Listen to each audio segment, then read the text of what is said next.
Bismillahirrahmanirrahim. Bismillahirrahmanirrahim. Assalamualaikum warahmatullahi wabarakatuh.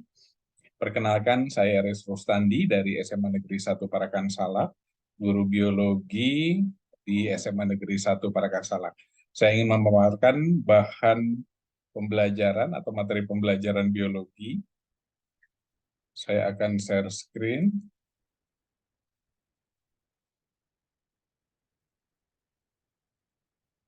Ini adalah bahan pembelajaran biologi untuk bulan ini, yaitu sistem ekskresi pada manusia. Di sini adalah saya sebagai guru mata pelajaran di SMA Negeri 1 Parakan Salak. Adapun ekskresi itu merupakan bagian dari proses pengeluaran. Ada tiga istilah yang perlu kita ketahui. Yang pertama ada defekasi, pengeluaran zat sisa hasil pencernaan, feses. Yang kedua ekskresi, pengeluaran zat sisa hasil metabolisme. Yang ketiga adalah sekresi, pengeluaran getah yang masih berguna bagi tubuh, contohnya adalah enzim dan hormon. Sekarang kita akan bahas khusus sistem ekskresi, karena ini adalah sistemnya pengeluaran zat sisa metabolisme yang tidak berguna bagi tubuh, di antaranya adalah CO2, keringat, dan urin, gitu ya. Nah, alat ekskresi pada manusia ini meliputi ginjal, hati, kulit, dan paru-paru, gitu ya. Nah, manusia ini memiliki sepasang ginjal yang terletak di depan, di sebelah kiri dan kanan tulang belakang pada bagian pinggang, gitu ya. Ini adalah struktur dari ginjal.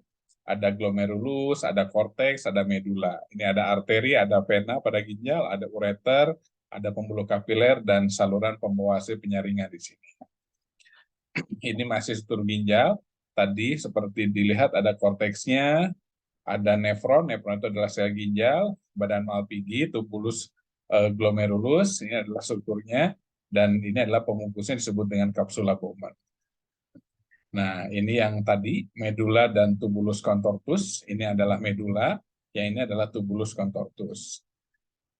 Nah, struktur ginjal yang lain, di sini ada pelvis renalis, ada ureter, ada proses pembentukan urin. Nanti kita akan lihat fungsi ginjalnya dulu ya. Yang pertama adalah untuk menyaring darah, akan menghasilkan urin. Yang kedua, membuang zat yang membahayakan tubuh. Yang ketiga, di sini adalah membuang zat yang berlebihan dalam tubuh, misalnya gula. Mempertahankan tekanan osmosis cairan ekstraseluler dan mempertahankan keseimbangan asam dan basa. Ini adalah proses pembentukan urin.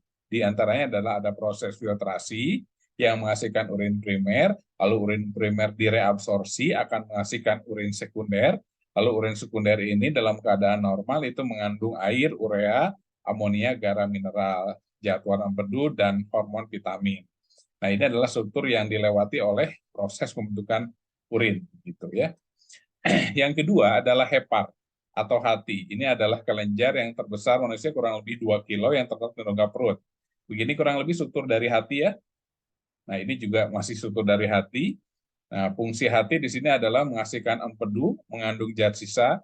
Selain itu, hati berfungsi juga untuk menyimpan gula dalam bentuk glikogen, mengatur kadar gula dalam darah, tempat pembentukan urea, menawarkan racun, membentuk vitamin A dari provitamin A, dan tempat pembentukan fibrinogen dan protrombin.